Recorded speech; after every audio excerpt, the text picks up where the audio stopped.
Welcome to Signature TV News. I am Barry Kumo Ado. First, let's take a look at the headlines. Enugu governor urges youth to be innovative. Fake Aso Rock official others arrested for 22 million employment scam. On the foreign scene, Biden, Trump prep for presidential debate. In sports, group leaders Germany and Switzerland train ahead of their final match on Sunday.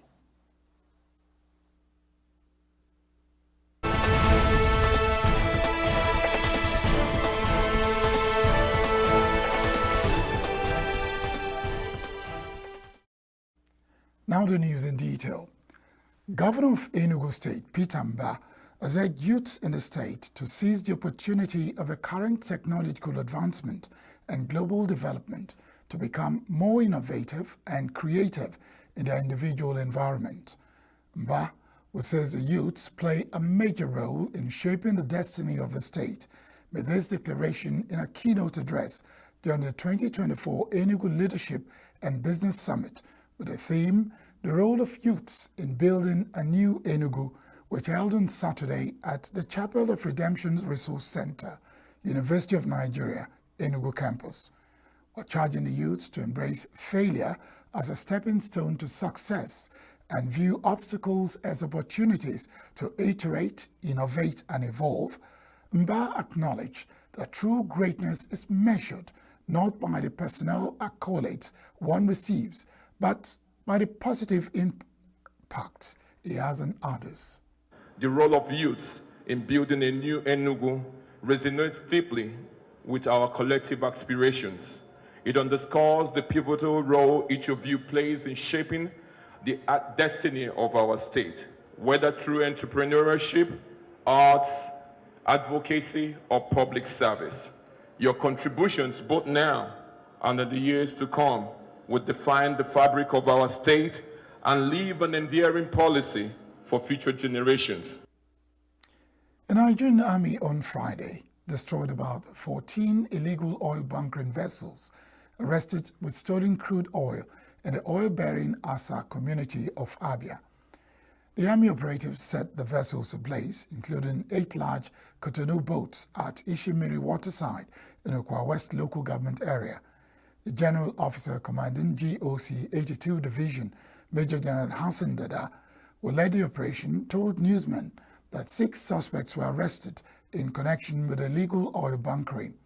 Dada, who was accompanied by the Commander 14 Brigade Nigerian Army Ohafia Brigadier General Olushola Dia, said that the suspects have been handed over to the Nigeria Security and Civil Defense Corps for further investigations and prosecution.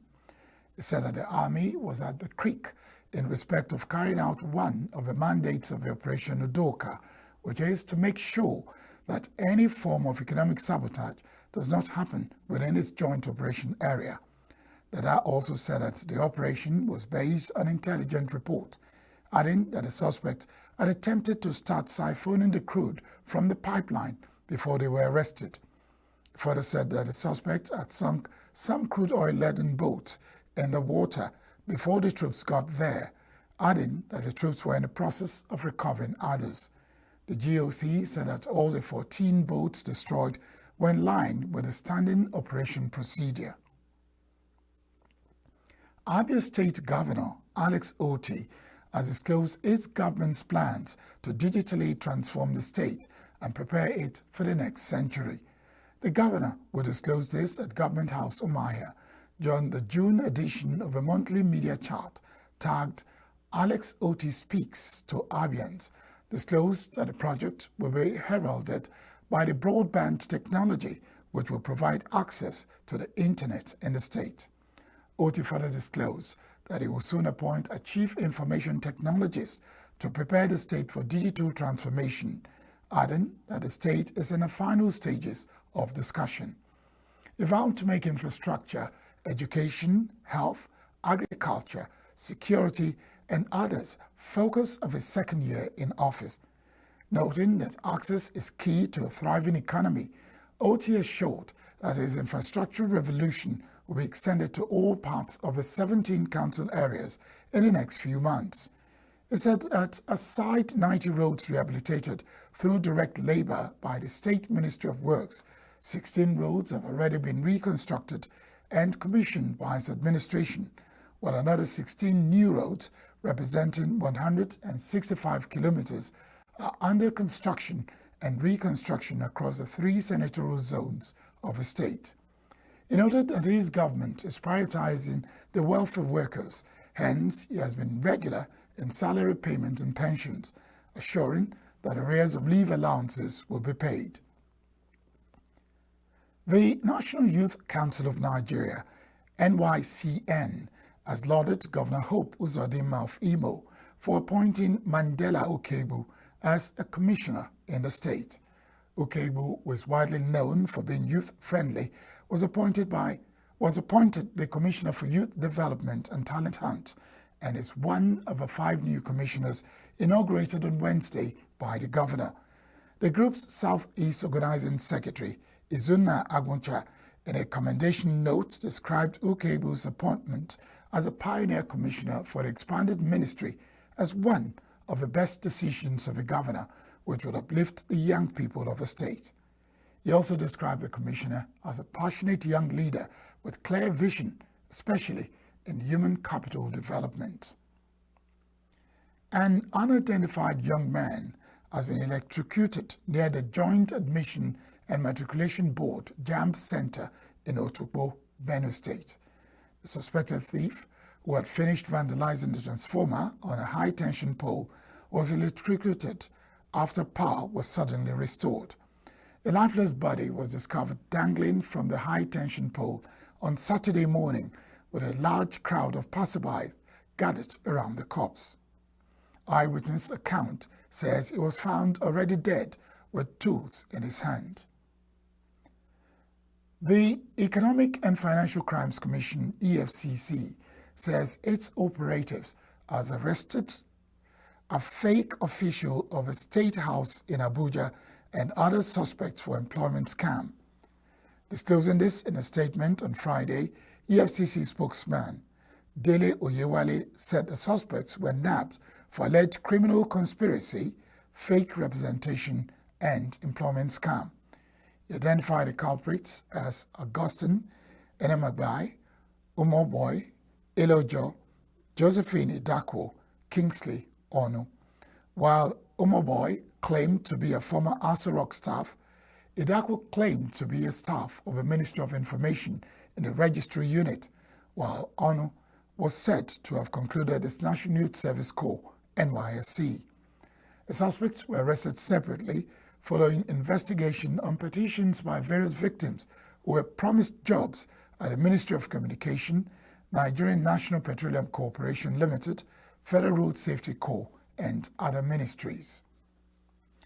Coming up next on the news, Colombia faces severe food insecurity due to conflict, extreme weather patterns. U.S. aircraft carrier arrives in South Korea for military drills. Stay with us.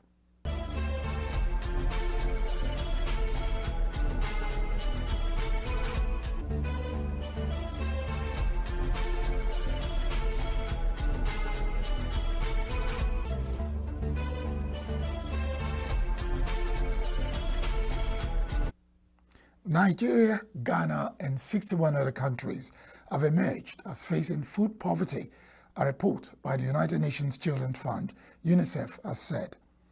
In the latest report for June 2024, the global body also listed Afghanistan, Bangladesh, China, Cote d'Ivoire, the Democratic Republic of the Congo, Ethiopia, India, Indonesia, Myanmar, Niger, Pakistan, the Philippines, Somalia, South Africa, Uganda, the United Republic of Tanzania, and Yemen. Others include Tunisia, Nepal, Vietnam, Brazil, Dominican Republic, Montenegro, Albania, Tonga, Indonesia, Gambia, Haiti, Burkina Faso, and Rwanda, among several others. The report said across the world, millions of parents and families are struggling to provide nutritious and diverse foods that young children need to reach their full potential. It is gathered that 1 in 4 children is living in severe child food poverty in early childhood, amounting to 181 million children under 5 years of age. On the foreign scene, Turkey's health minister, Fahrettin Koca, has revised upwards the death toll from a fire that swept through the Diyarbakir and Mardin provinces in southeastern Turkey on Thursday night. Hours after the blaze, Deputy Interior Minister Moni Karalogo said at the scene in Diyarbakir that 11 people had perished and 78 brought to hospital. Koca said that of the 78, 5 remained in hospital and 3 were in a serious condition. Justice Minister Yiman Tunak said the fire has been brought under control and the cause was being investigated. The blaze started late on Thursday, burned through straw and was fanned by strong winds, the local governor's office said. More than 4.5 million people in Colombia are facing severe levels of food insecurity, particularly in rural areas due to armed conflicts, low income, and high vulnerability to extreme weather events. The majority of these people are migrants, according to a report by the Global Network Against Food Crisis. The report says 2.9 million foreigners face high levels of food insecurity. About 14% of migrants face severe acute food insecurity. The crisis has put many people in a dire situation as they have been forced to cut spending on household essentials. The report shows that acute food insecurity is also higher in Colombia's rural areas, where extreme weather events such as El Nino have triggered both drought and heavy rainfall. Proposed European Union tariffs on Chinese goods are not a punishment, Germany's economic minister Robert Habeck told Chinese officials in Beijing on Saturday. Habeck's visit to China is the first by a senior European official since Brussels proposed hefty duties on imports of Chinese-made electric vehicles to combat what the EU considers excessive subsidies. China warned on Friday, ahead of his arrival, that escalating frictions with the EU over electric vehicles could trigger a trade war. Meeting Zheng Jianzhen, chairman of China's National Development and Reform Commission, Habeck said the proposed EU tariffs were intended to level the playing field with China. Russian President Vladimir Putin on Saturday laid a wreath on the tomb of the unknown soldier on the Kremlin Wall in Moscow to mark the anniversary of the invasion of the Soviet Union by Nazi Germany on June 22, 1941. Adolf Hitler's campaign against the Soviet Union was launched by a force known as Barbarossa, which was the largest and most powerful invasion force in human history. It was the beginning of a campaign that will ultimately decide the World War II. During the ceremony, Putin was joined by the newly appointed Russian Defense Minister Andrei Belousov, as well as war veterans, active military personnel, and military universities graduates. A nuclear-powered U.S. aircraft carrier, the Theodore Roosevelt, arrived in South Korea's port city of Busan on Saturday for joint military exercises this month with the host nation and Japan, South Korea's Navy said. The leaders of the three nations agreed at Camp David summit in August 2023 to hold annual military training drills as they condemned China's dangerous and aggressive behavior in the disputed waterway of the South China Sea. Russian President Vladimir Putin visited North Korea this week for the first time in 24 years and signed a deal with leader Kim Jong-un that included a mutual defense pledge. It was one of Russia's most significant moves in Asia for years, which Kim described as a mountain to an alliance. The visit comes 7 months after a South Korean trip by another U.S. aircraft carrier, the Carl Vinson, in a show of extended deterrence against North Korea's nuclear and missile programs. President Joe Biden will be with his aides at Camp David for several days to get ready to debate rival Donald Trump, who is avoiding traditional preparation and instead holding informal policy discussions between campaign stops. The face-off in Atlanta on Thursday will be the earliest presidential debate in modern U.S. history and a critical event for both candidates. It will include 2 commercial breaks, no props, and muted microphones when the other candidate is speaking to head off a repeat of their often harsh 2020 debates. Biden, 81, and former President Trump, 78, are neck and neck in national opinion polls, with a considerable slice of the electorate still undecided 5 months before the November 5 vote. Debate will provide the starkest contrast yet of the 2 men, the oldest candidates ever to seek the U.S. presidency, as voters question their age. Biden's team will focus on refining the argument that Trump pursues extremist policies on abortion and other issues, is a danger to democracy, and is beholden to the rich donors writing him checks, reports have said.